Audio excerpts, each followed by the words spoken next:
마지막 선택 박철수의 조용한 은퇴. 박철수는 2년 전 아내를 여의고 혼자가 되었다. 장례식장에서 아들 민주는 박철수의 어깨를 토닥이며 말했다. 아버지, 이제 혼자 그 큰 집에 계시면 안 돼요. 저희 아파트 근처로 이사 오세요. 가까이 있어야 제가 챙겨드리죠. 박철수는 고개를 끄덕였다. 아내가 없는 집은 너무 컸고 계단도 많았다. 평생 살던 서울 외곽의 단독주택을 정리하기로 했다. 부동산을 통해 집을 내놓자 17억에 빠르게 팔렸다. 퇴직금과 평생 모은 예금을 합치면 약 20억 원. 박철수는 그 돈으로 민준이 사는 아파트 근처 작은 빌라 전세를 얻었다. 전세금 3억 원, 나머지는 은행에 예금으로 넣어두었다. 처음 2달간은 좋았다. 아들 민준과 며느리 경희은 일주일에 2~3번 들러 저녁을 함께 먹고 장도 받아주었다. 하지만 석 달째부터 분위기가 달라지기 시작했다. 어느 날 저녁, 며느리 경희가 차를 따라주며 조심스럽게 말을 꺼냈다. 아버님, 요즘 은행 금리가 1년 정기예금이 3%대밖에 안 된다는 거 아세요? 17억을 그냥 묵혀두시면 너무 아까워요. 그래? 나는 잘 모르겠구나. 제가 친구 남편이 증권회사 다니거든요. 안전한 채권이랑 배당주 위주로 포트폴리오 짜주면 연 67%는 나온대요. 아버님 명의로 계좌 만드시고 관리는 제가 도와드릴게요. 박철수는 생각해 보마라고만 답했다. 그로부터 일주일 후, 이번엔 아들 민준이 노트북을 들고 왔다. 아버지, 이거 보세요. 요즘 부동산 투자가 대세예요. 저희 회사 상무님도 여기 투자해서 작년에만 12% 수익 냈대요. 제 명의로 계좌 하나 만들어서 운용하면 어떨까요? 아버지는 그냥 편하게 계시고 제가 다 알아서 할게요. 그래, 알아보고 연락하마. 박철수가 미적거리자 며느리의 목소리 톤이 조금씩 날카로워졌다. 아버님, 솔직히 말씀드리면 저희도 대출 이자가 한 달에 100만 원 넘게 나가요. 아이 학원비도 빠듯하고요. 아버님 돈 그냥 은행에 놔두시는 것보다 저희한테 일부라도 빌려주시면 안 될까요? 이자는 당연히 드릴게요. 아버님 혹시 저희 못 믿으시는 거예요? 박철수는 답하지 않았다. 한편 딸 미경과 사위 준호의 접근 방식은 조금 달랐다. 주말마다 찾아와 온갖 건강식품을 사들고 왔다. 홍삼, 오메가3, 루테인, 비타민 D. 그렇게 사온 건강식품이 주방 찬장을 채워갔다. 아버지, 요즘 부쩍 건강이 안 좋아 보이세요. 좋은 병원에서 종합검진 한번 받아보세요. 제가 예약해 드릴게요. 괜찮다. 나는 별로 아픈 데 없어. 아니에요, 아버지. 나이 드시면 미리미리 체크해야죠. 특히 치매 검사 꼭 받아보셔야 해요. 요즘 70대 치매 발병률이 얼마나 높은데요. 사위 준호는 더 직접적이었다. 아버님, 혹시 통장이랑 도장 어디 보관하세요? 요즘 보이스피싱 정말 심각하거든요. 노인분들 특히 조심하셔야 해요. 저희가 대신 관리해드리는 게 나을 것 같은데. 내가 알아서 한다. 아버님, 혹시 몰라서 여쭤보는 건데요. 집 하신 돈이랑 예금 다 합치면 얼마 정도 되세요? 재산 규모를 알아야 저희가 효율적으로 관리 계획을 세워드리죠. 박철수는 차를 마시며 조용히 답했다. 그건 내가 알아서 할 일이야. 하지만 아버님. 됐다. 박철수의 목소리가 처음으로 단호해지자 딸과 사위는 더 이상 말을 잇지 못했다. 그날 밤 박철수는 잠이 오지 않았다. 아내가 살아있을 때는 이런 이야기를 한 번도 꺼내지 않던 아이들이었다. 그런데 아내가 떠나고 돈이 생겼다는 소문이 돌자 태도가 180도 바뀌었다. 이후로도 상황은 나아지지 않았다. 민주는 일주일에 한 번씩 전화를 걸어 아버지, 그 투자건은 생각해 보셨어요? 라고 물었다. 며느리는 문자 메시지로 아버님, 저희 학원비 좀 몇 달치만 보태주실 수 없을까요? 한 500만 원만요라고 보냈다. 미경은 명절 때 친척들이 모인 자리에서 큰 소리로 말했다. 우리 아버지 집 팔아서 17억 받으셨어요. 정말 다행이죠? 모두의 시선이 박철수에게 쏠렸다. 사위 준호는 술자리에서 장인어른, 솔직히 그 돈 다 쓰시지도 못하실 거잖아요. 저희한테 미리 좀 나눠주시는 게 어때요? 상속세 아끼려면 미리 증여하는 게 좋다던데요? 라고 말했다. 박철수는 그저 웃으며 넘겼다. 하지만 집에 돌아오면 가슴이 답답했다. 내가 평생 모은 돈인데 왜 이렇게 눈치를 봐야 하나. 6개월이 지났을 무렵 박철수는 결심했다. 더 이상 이렇게 살 수는 없었다. 그러던 어느 날 두 자녀가 거의 동시에 찾아와 비슷한 서류를 내밀었다. 그날은 토요일 오후였다. 아들 민준이 먼저 찾아왔다. 평소와 달리 정장을 입고 있었고 서류 가방을 들고 있었다. 아버지, 오늘 중요한 이야기 좀 하려고요. 거실 테이블에 앉은 민주는 서류 가방에서 두툼한 서류 뭉치를 꺼냈다. 임의후 경계약서였다. 아버지, 이거 변호사 사무실에서 작성한 거예요. 요즘 주변에 노인분들 사기 당하는 경우가 너무 많아서요. 아버지가 나중에 판단력이 흐려지실 때를 대비해서 미리 정해 놓는 거예요. 판단력이 흐려진다고? 아, 그게 아니라. 그러니까 만약에 대비하는 거죠.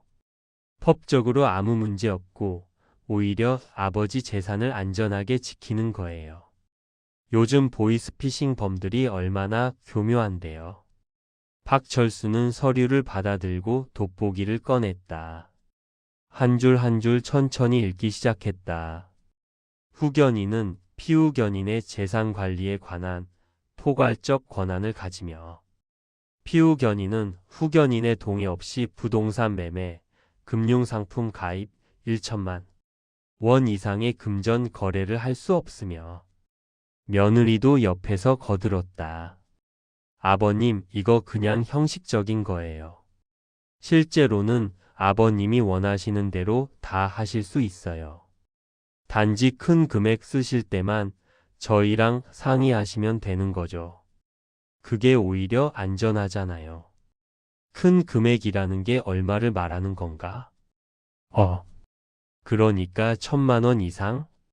내 돈을 1,000만 원 쓰는데도 너희 허락을 받아야 한다는 거냐? 민준의 얼굴이 굳었다. 허락이 아니라 상의예요, 상의.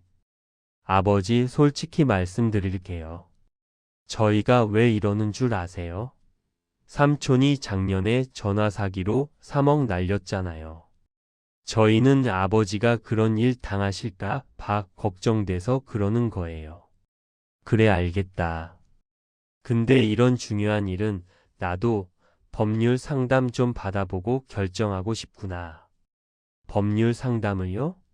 아버지, 이거 이미 변호사가 검토한 서류예요. 그냥 사인하시면. 아니다. 내가 직접 알아보고 싶다.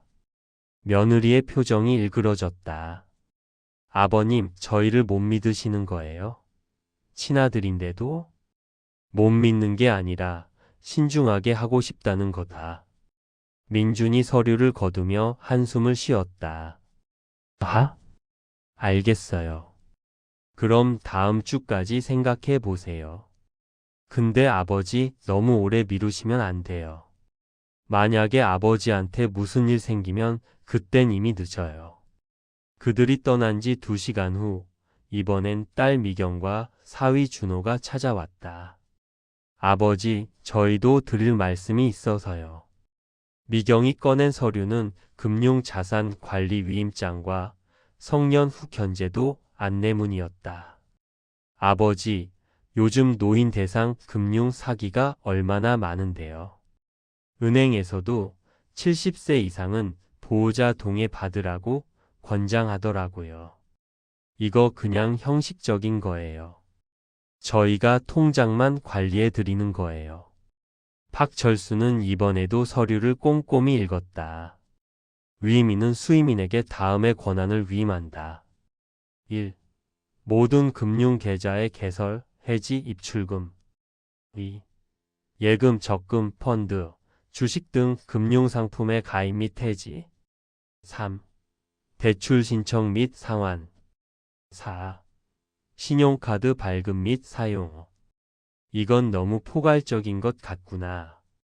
사위 준호가 끼어들었다. 장인어른, 이 정도는 해야 실효성이 있죠.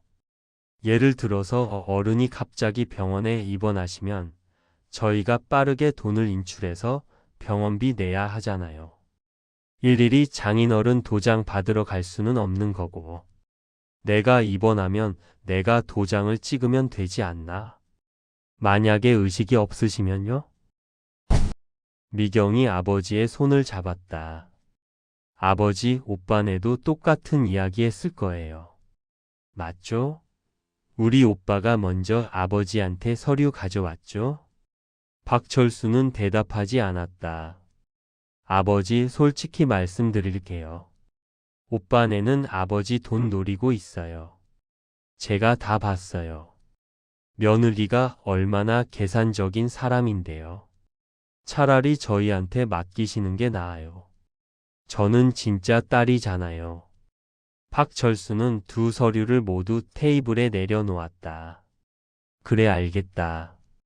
근데 이런 중요한 일은 나도 변호사랑 상담 좀 해보고 결정해야겠구나. 다음 주에 법률사무소 예약했으니 그때 다시 이야기하자.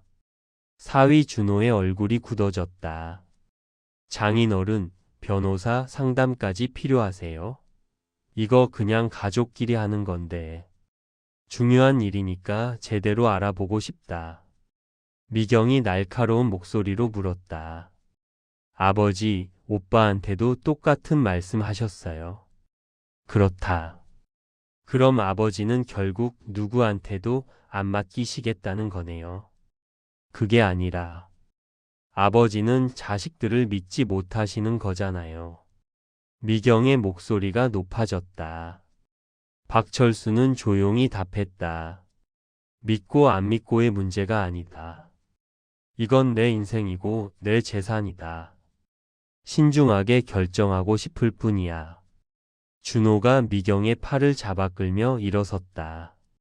그럼 저희는 이만 가보겠습니다. 장인어른, 나중에 후회하셔도 저희는 모릅니다. 문이 닫힌 후 박철수는 두 종류의 서류를 나란히 놓고 한참을 바라보았다.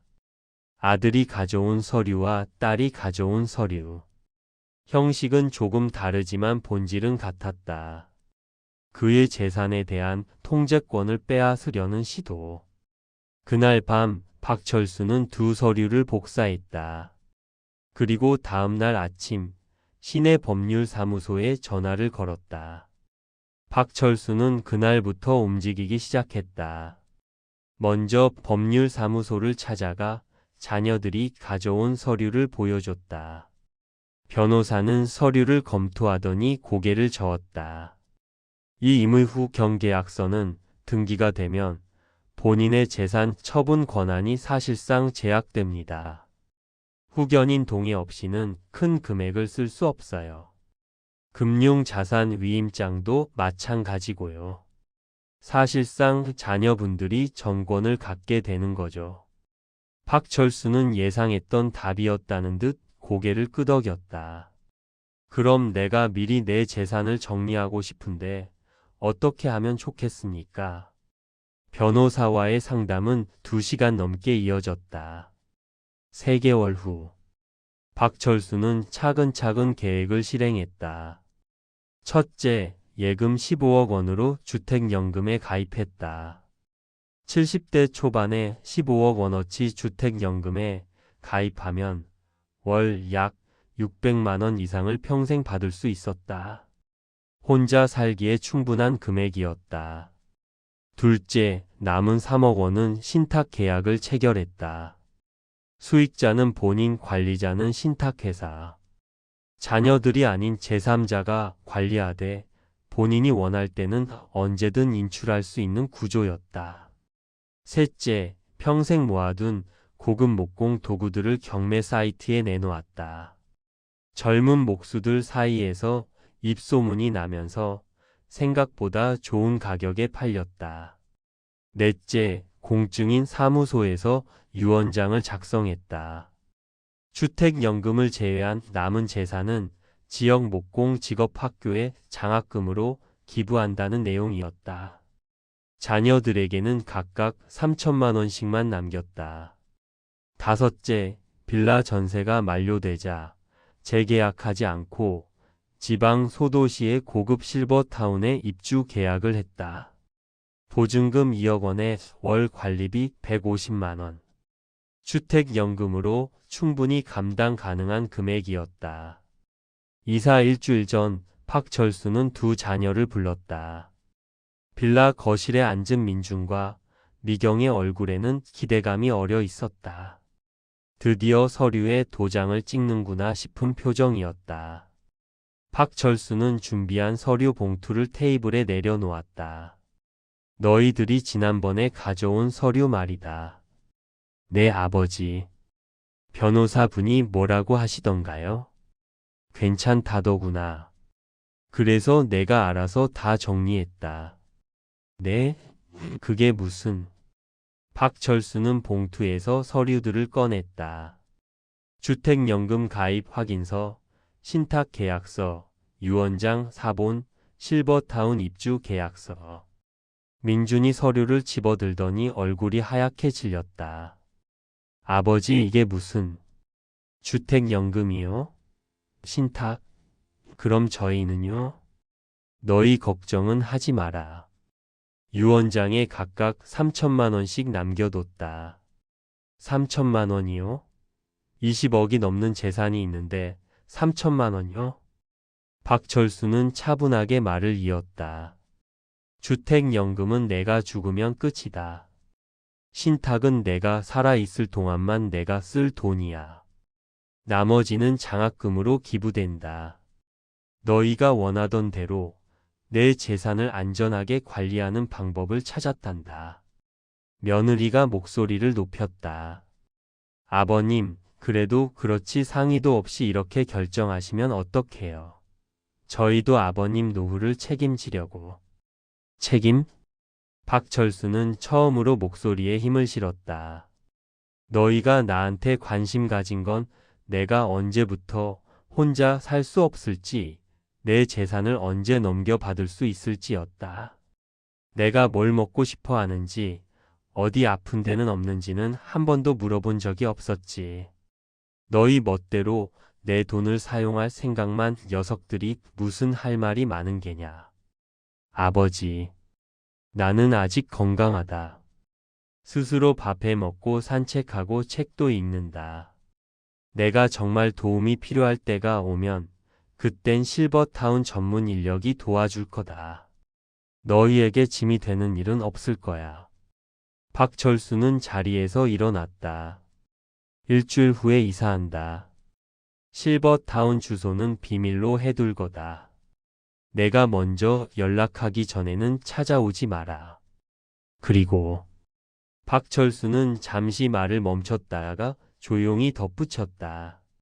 좋은 아들, 딸이 되려고 하지 마라.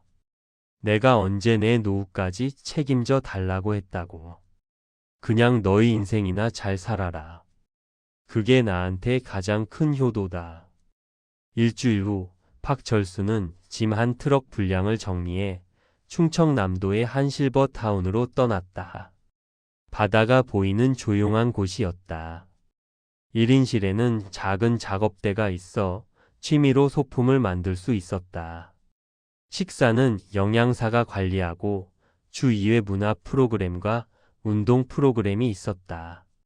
가장 좋은 건 아무도 그를 재산의 주인으로 보지 않는다는 것이었다. 그저 73세 박철수 할아버지일 뿐이었다. 창밖으로 보이는 서해 바다를 바라보며 박철수는 처음으로 마음 편히 차 한 잔을 마셨다. 전화기에는 아들과 딸에게서 온 수십 통의 부재중 전화와 문자가 쌓여 있었지만 그는 서두르지 않았다. 한 달쯤 지나서 마음이 정리되면 그때 답장을 보낼 생각이었다. 지금은 오직 자신만을 위한 시간이 필요했다. 6개월 후 박철수는 실버타운에서 목공 교실을 열었다. 함께 입주한 다른 어르신들과 간단한 소품을 만들며 시간을 보냈다. 자녀들과는 한 달에 한 번 정도 전화로 안부를 나눴다. 처음의 분노와 섭섭함은 조금씩 가라앉았고 어색하지만 예전보다 솔직한 대화를 나눌 수 있게 되었다. 죄송해요, 아버지. 저희가 어리석었고 바보 같았어요. 아버지가 하고 싶은 대로 하세요.